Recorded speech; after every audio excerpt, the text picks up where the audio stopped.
Hello, welcome back to Hunter Tune. Today I have this EG Coupe on the dyno. It has a stock GSR from what I understand, B18C1. Pretty nice looking car. The engine bay is all painted up, and yeah, Big's Garage.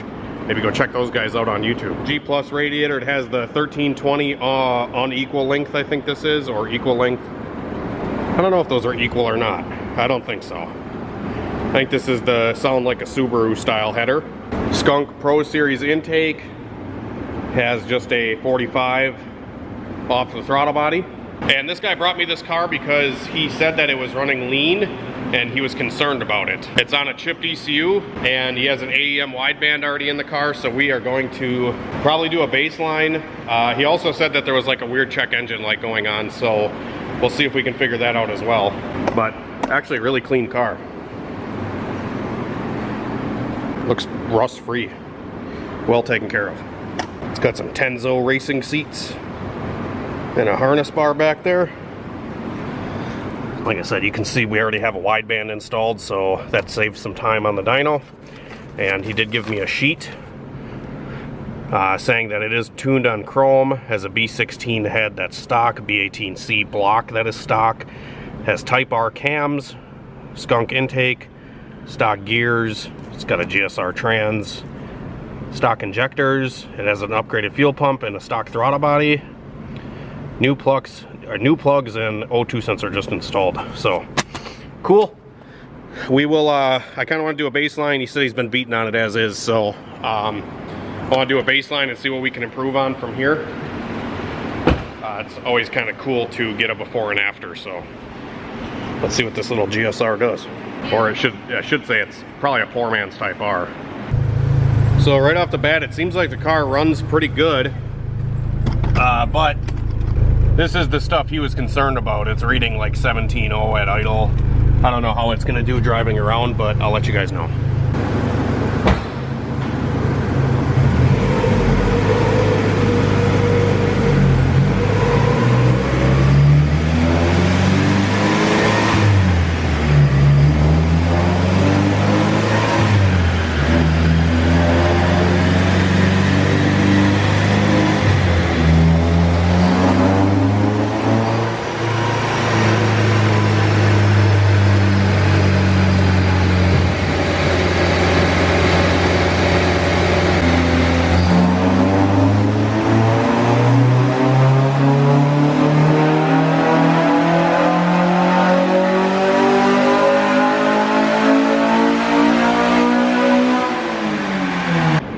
So car runs okay. It's really lean, light throttle cruising around.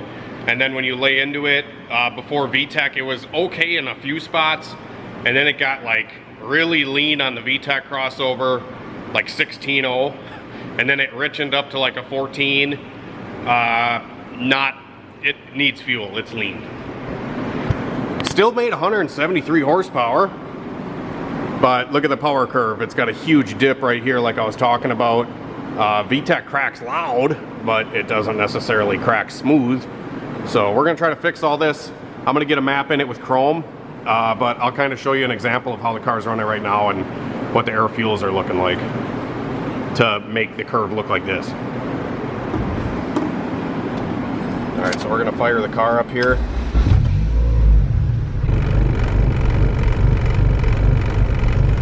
Yeah, the car's pretty stumbly right now. You can hear shit rattling over here because it's like almost misfiring. It's so lean.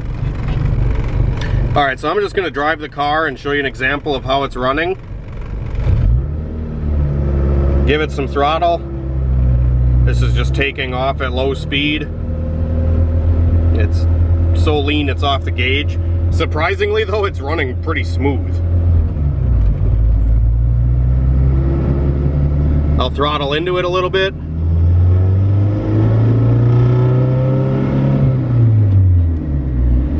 You can see when I stabbed into it a little, it went to like 14.7. So you could probably see there on the VTEC crossover when VTEC hit, it went like 16.5. That's why we're getting that big dip when it crosses over. So Let's see if we can put in a different chrome file, or we'll maybe see if we can pull the tune off of this one. And it'd be cool if we can just show you the fuel map that's in it and just try to fix what's in here. But sometimes different versions of Chrome and stuff like that, they don't necessarily like to reopen on somebody else's version kind of thing. So, but we'll see what we can do. Let's crack this ECU open. All right guys, so I just popped the lid on the ECU. This has a zip socket, so we'll just lift up on the little latch here, pull the chip out like this. One thing I did notice is there's a lot of butt connectors on the harness going to the ECU, and I didn't have an engine light pop up on both dyno runs that I did, but I could imagine maybe with some road bumps or anything like that, maybe some of this wiring might be just kind of a shoddy connection, and that could be causing some random engine lights. But it's not having any currently, so we're just going to keep rolling. Let's go throw this in the chip burner and see if we can pull up whatever file's on here. If not, we're going to have to start over from scratch.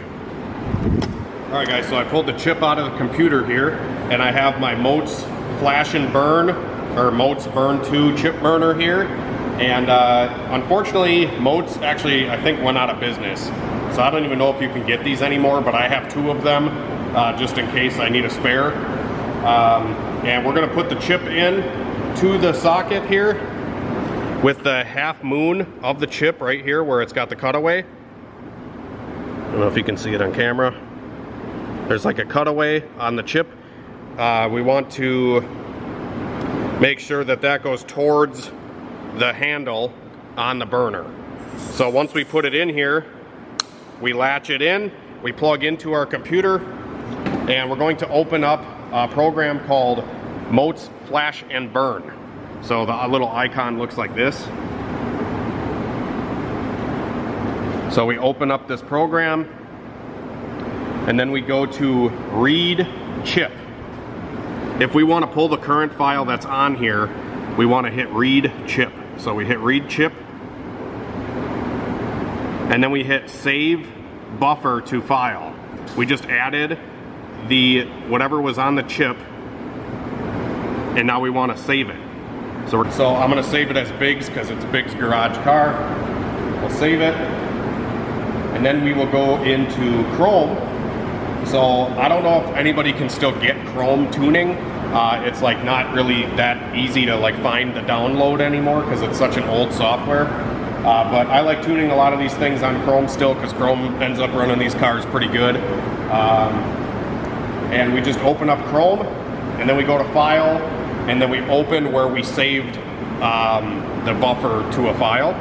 And then once we open it, thankfully, I was actually able to pull the file off of this car. So now I have the tune file open here that we can come and look at. So we can look at our low and high cam fuel maps. And what we're going to do right off the get-go is we're going to add quite a bit of fuel, and we're going to smooth out a lot of this area here. So I'm going to add probably 20% into this whole thing right away on the light throttle area. And we're going to take our area above that, and we're going to try to interpolate and smooth it just to get a base going here. And then I'll probably add some fuel in here too.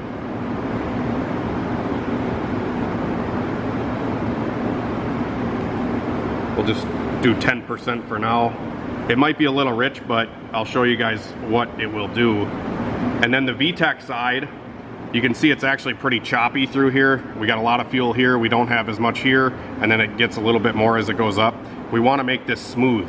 So we're going to take this entire map and interpolate and smooth it just to get a good base. What a word, what does that mean? Interpolate? It makes the numbers go higher as it goes up in RPM instead of going high, low. It makes sure that all the numbers are gradually going higher as it increases in RPM. So, and then over here in the wide open section, I'm just gonna chuck some fuel in it as well. Just give it like 10. even though it's probably going to need more than that. We're going to go over to our timing, and we're going to set anything below like 1250 at like 16 degrees.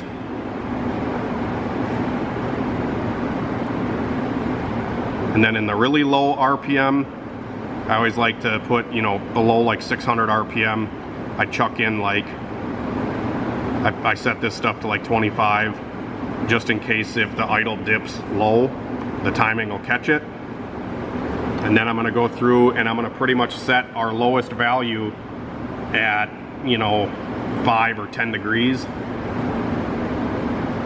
So way down here, we don't really ever want to run less than like 10. There's areas on this tune that are -6.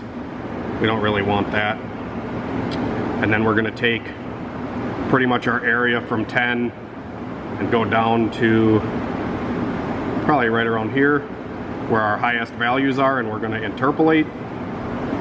So that's smoothing out all that. This is just like a quick and dirty way to do this. It's not like, you know, a perfect science or anything, but we want to just make sure it's nice and smooth and everything like that.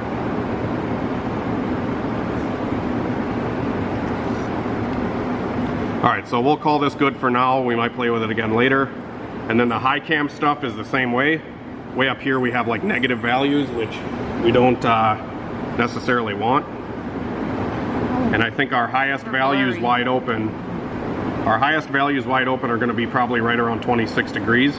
So we're going to set our value to 26 up top, and then down low we're going to set, you know, probably 10 or maybe 12 degrees.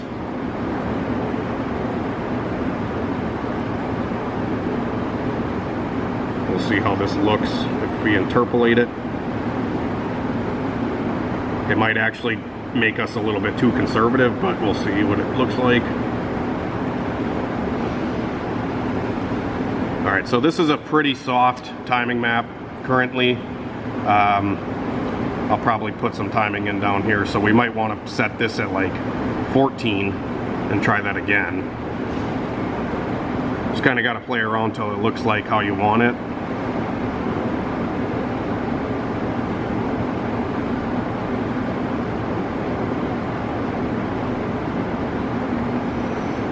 There we go, so we're right around 21 or 22 degrees wide open right at the VTEC crossover, and then it's slowly going to feed into timing as the RPM increases.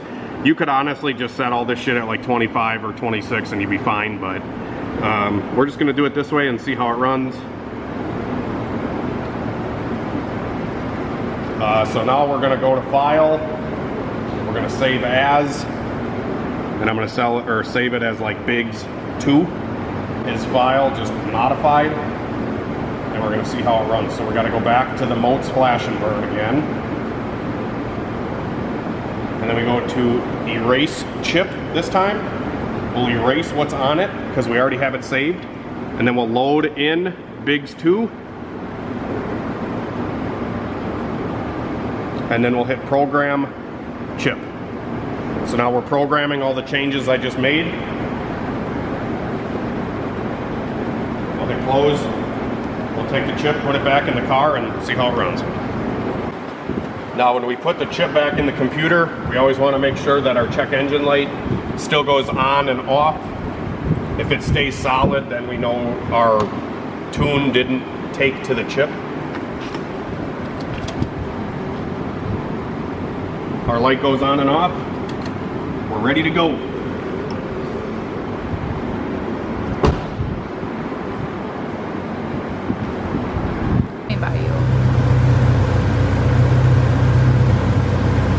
First fire up here, you know what the air fuel was before.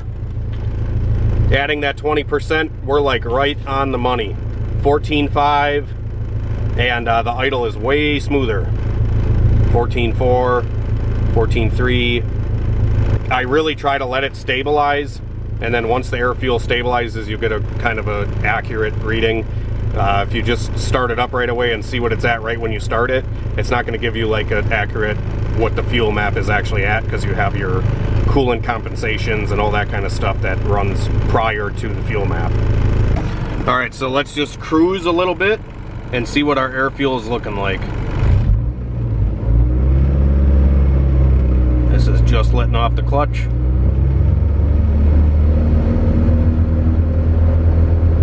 Pretty good.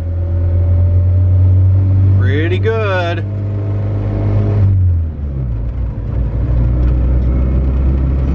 And it is normal when you push the clutch in.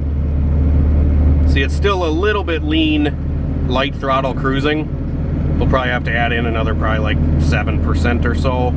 Light throttle, right around 2,500 RPM here. We'll ease into the gas.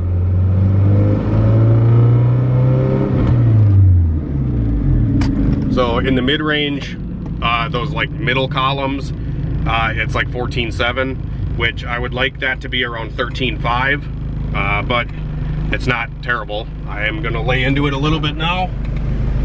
Go wide open. See how wide open is looking.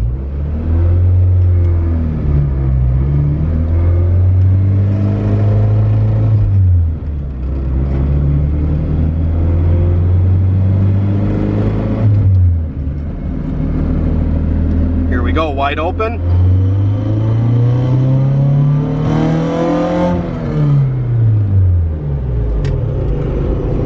So it's a little bit better. Looks like VTEC's gonna need a little bit more fuel. I was watching the camera, I wasn't even really watching the wideband, but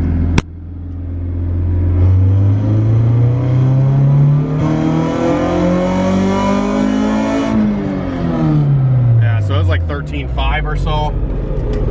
We'll probably splash in another 7% or so on the VTEC side.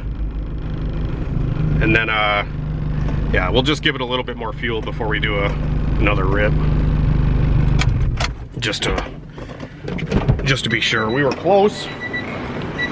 At least on the VTEC crossover, it's not 16.5 anymore. So I'm gonna make a couple more little changes to it, and then we'll do an actual dyno run, and we'll see what the power difference is.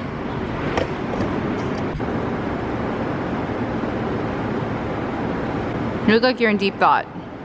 No, I'm just trying to focus on the numbers that are on the screen.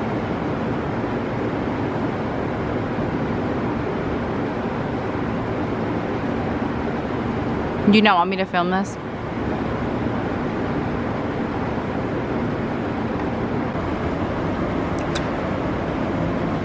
Good girl.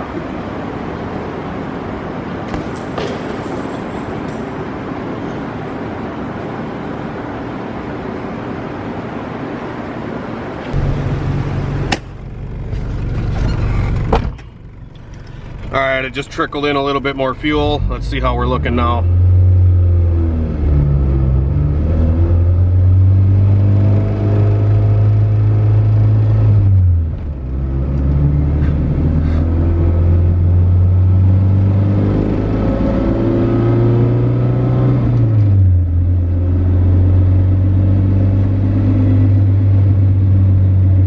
All right, let's floor it.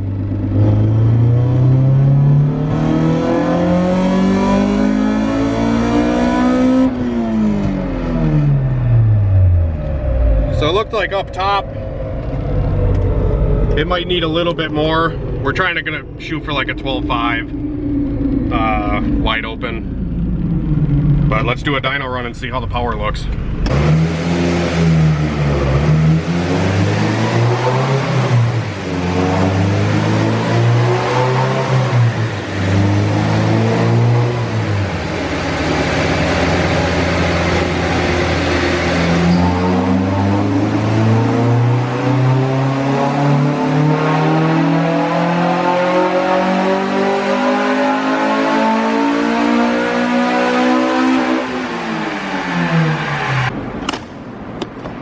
Air fuel was looking pretty good on that one. Even up top, it was only like 13.0, which typically NA stuff makes best power at like 12.5 to 13. Oh yeah, we grabbed a lot of power. All right, this is before and after. I literally told Christine, hang on, let me grab Christine quick. How much power did I tell you I was gonna grab? I wasn't listening. You really weren't? Really? Am I supposed to be guessing, like, what am I guessing? How much horsepower was I gonna make more? 10. Nope. 20? Yep, that's what I said earlier, right? I guess. Well, I did say I bet you I can grab 20 horse on this car. And it made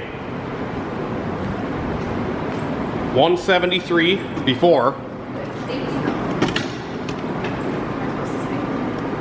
Now we're at 195. And we picked up a huge amount in the mid-range. So before, we were at 90 horsepower at 5,000 RPM. And now we're at 113, 114. So that's like what? That's a lot. That's a big gain. So this is just horsepower.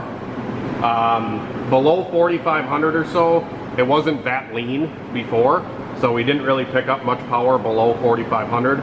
But after 4,500, the spread is pretty big. It looks like between like 5,250 or so and 5,800, it did get a little bit rich right there. So I'm gonna try to bring that back up and probably give it a little bit of timing down there and see if we can fix this little dip that's here. And this thing's gonna want more RPM than 8,000 where the current rev limiter is. So I'm gonna bump up the limiter to like 8,600 and I'm gonna try to smoothen out this area, maybe feed it a little timing. I bet you we can see 200 horse out of this setup. All right, so we're gonna look at the VTEC side fueling, and we're gonna actually take out some fuel in that 52 to 58 range. So we're gonna pull out a little bit through here, probably just like 5% or so. We're gonna go to the timing, and we're also gonna just kind of spunk this up a little bit and see what happens. All right, so I gave it some timing down low, and then fix that little bit of fueling there, and we'll see if this does anything.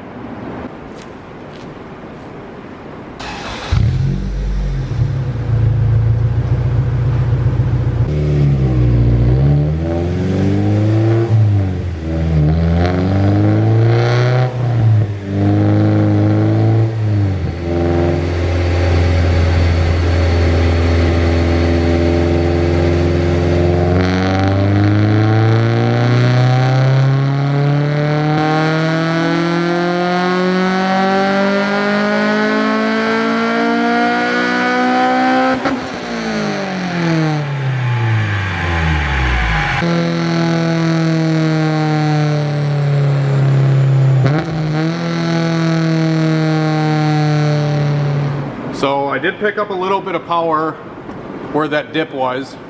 It did smoothen out a little bit through here and picked up a little bit down here where I added that timing down low. It wasn't a substantial amount, but it did pick up a little bit, and it picked up a little bit like around 6,500, and we only gained about one horsepower over the peak, but I did not raise the rev limiter. So next change, all I'm gonna do is raise the limiter up, and I bet you we'll see 200. All right guys, this will probably be the last one. I just raised the rev limiter to like 86 or 8,700, and I'm gonna spin it up higher and see if we can make some more power.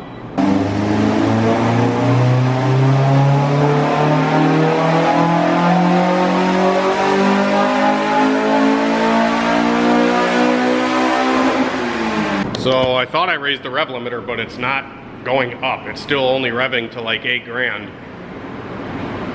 I'm gonna have to reburn the chip and see if it'll go up if I try again.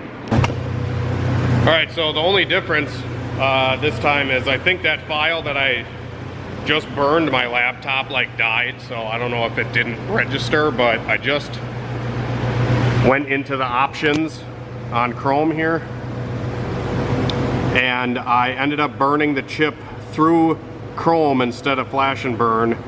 Sometimes you gotta play around with, like, you know, burn it through here or whatever.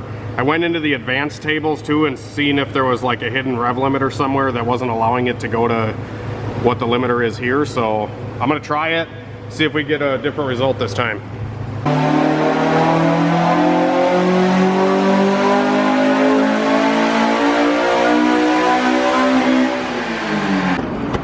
Yeah, for some reason it's still not wanting to rev past 8,000 even though I have the limiter at 8,800.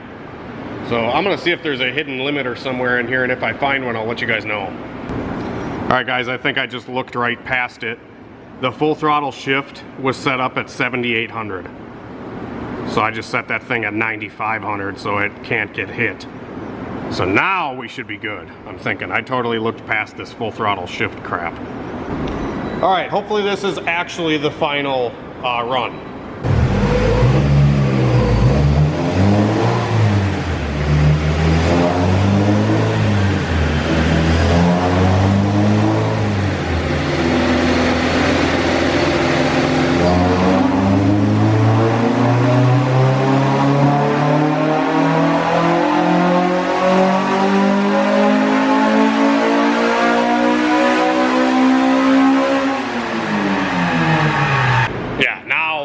Is actually revving out, so that's a good thing.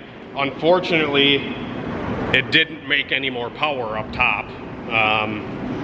Stock cam gear, I don't know, I feel like a set of Type R cams should go 8,800 or so. So I wonder if these are real Type R cams. They're probably just like a stock B16 cam, if I'm being honest, because an actual Type R cam will spin 8,500 making power, and this thing's done right at like 8,000. I'll show you the curve difference. So this black line is the one I just did, and you could see it just started getting flat and actually losing power. So I don't think these are actual Type R cams, unfortunately. 197 was our best. I definitely could make 200 horsepower with this thing, simply by removing the air filter and tilting the cone, or like the pipe coming off the throttle body. I could rotate that up and shove it like right into the fan, and it would probably make 200 horsepower then. Maybe we'll do that quick, and then we'll be done. I promise we'll be done then. I just feel like this guy will be stoked if I tell him it made 200 wheel. All right, so this run, I took the filter off and I tilted the pipe here up so it's not sucking from down in the engine bay. It sucks a little bit more fresh air from here. And let's see if we can make 200 horse. Last one was 197. Let's see if we can get 200.